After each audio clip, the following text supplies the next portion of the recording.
देव की जय, सदगुरु कबीर साहेब की जय। यह चैनल जो है सुरेश दास कुशेला कटिहार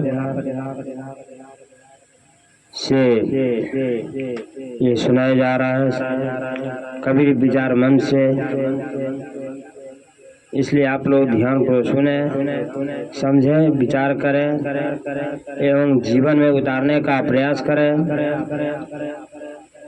जिसमें कि आत्मा के शांति होने में काम देंगे। तो आवे ध्यान पूर्वक संतों के मुखाबिन से अमृत में वाणी सुने और जीवन में लाभ उठाने का प्रयास करें। बंदा चरण सरोज, बंदा चरण सरोज, निज मुद मंगल अगार, जेहि सेवत नर होत हैं भवसागर के पार। गुरु के सुमरन मात्र से, गुरु के सुमरन मात्र से नासत विघ्न अनंत, जिनके सर्वारंभ में ध्यावत है सब संत। आदरणीय माता बहनों, भाई बंधु एवं संत समाज, मैं आप लोगों के सामने में सदगुरु कबीर साहब का विचार एवं आध्यात्मिक वर्ग का जितना भी मानव है सभी को सुनाने जा रहे हैं, जिसमें कि जीवन भर जितना भी संसार के मानव देखेंगे तो इसको अवश्य सब्सक्राइब करेंगे एवं लाइक करेंगे। इससे प्रचार प्रसार बढ़ेगा और सबको काम में आएगा। तो आओ प्रारंभ किए जा रहे हैं, सुने। सदगुरु कबीर साहब का एक पुस्तक है जिनका नाम है गुरु महिमा। गुरु महिमा में दिया है, गुरु की शरण लीजे भाई, जासे जीव नरक नहीं जाई। गुरुमुख होए परम पद पावे, 84 में बहुरी नहीं आवे। गुरुपद सेवे बिरला कोई, जा पर कृपा साहब की होई। गुरु बिन काहू न पाया ज्ञान, जौ थो था भूस छाड़ू किसाना। कहने का तात्पर्य है, ऐसे तो गुरु महिमा में बहुत से पाठ दिए गए हैं, लेकिन एक ही बार पूरा इसमें नहीं सेट हो सकता है, इसलिए थोड़ा थोड़ा करके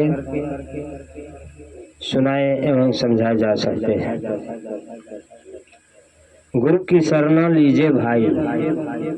संसार के मानवों को सदगुरु कबीर साहब कहते हैं कि संसार के मानवों, गुरु के शरण में सभी चले जाओ।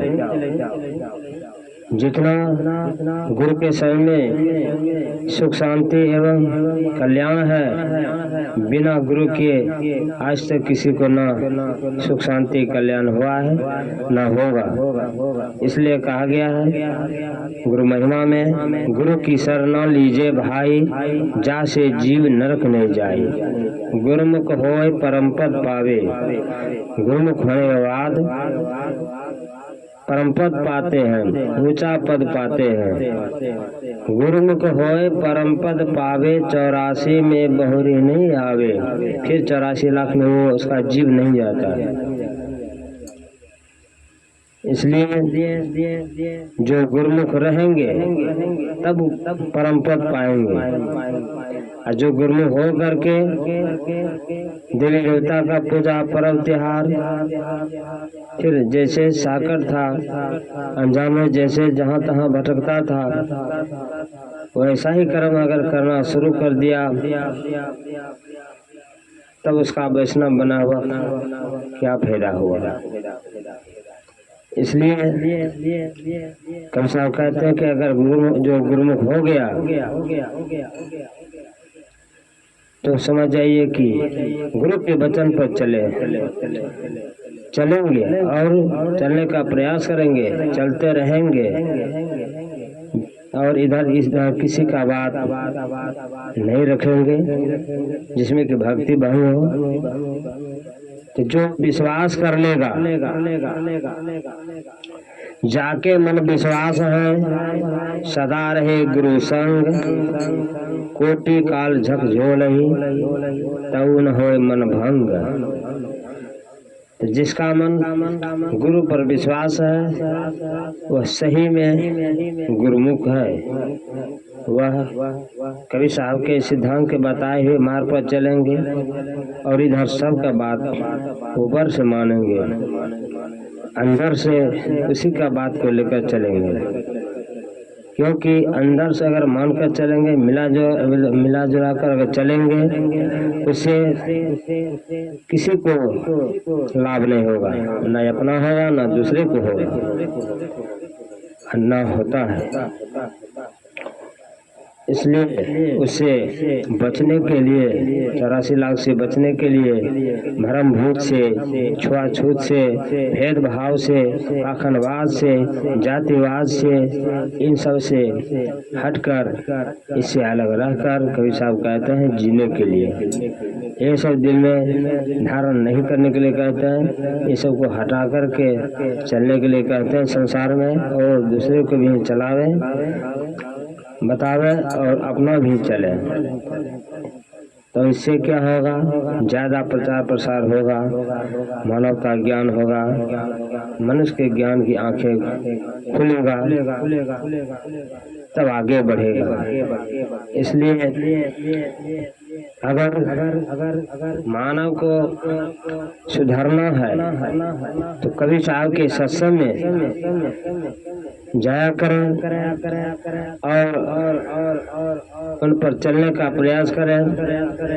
उनका जितना भी सदग्रंथ है उसको पढ़कर प्रतिदिन अभ्यास बनाने का काम करें। अभ्यास में क्या होता है, जंग नहीं लगता है मन में, उसका मन भटकता नहीं। अगर किताब छूट गया पढ़ना लिखना तो फिर जस का तस सब भूल गया, फिर संसारी बात में उलझना शुरू हो जाता है।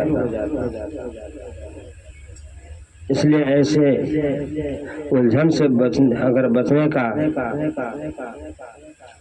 अगर मन है तो संतों के विचारों से, महापुरुषों के विचारों से, उनके ज्ञान से पूरा परिपूर्ण हो जाए। परिपूर्ण होने के बाद क्या होता है, उसका दिमाग जिधर तिधर नहीं भटकता है और न भटका है। इधर जितना भी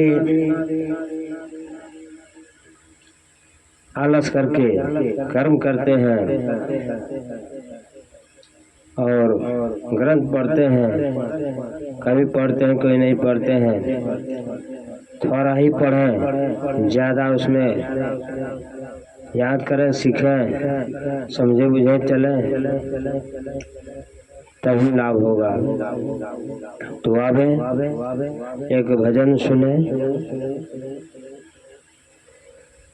जीवन जौबन राज मद, जीवन जौबन राज मद, अभी चल रहा